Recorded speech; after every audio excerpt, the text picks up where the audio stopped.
పశువులతో మనకెందుకు బాబా?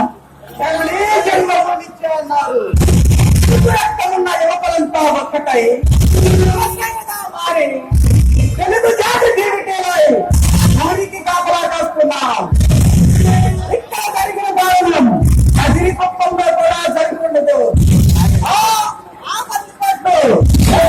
కాకుండా అమాయకులైన ప్రజలను సైతం ఇనుము దోపిడీ చేశాడు. దారుణం జరిగిపోయింది. ఆడవాళ్ళను అమాంసంగా మానవంతం చేశారు. గుర్రాలకు కట్టి ఊరి పొలిమేలుగా కారు ఇచ్చుకెళ్ళారు. అన్ని కూడా చెప్తున్నారు మనుషులు కాదు, గుర్రాలు.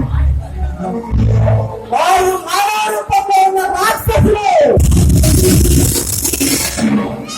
నేను చెంగు సభ్యులంతా చేస్తాను.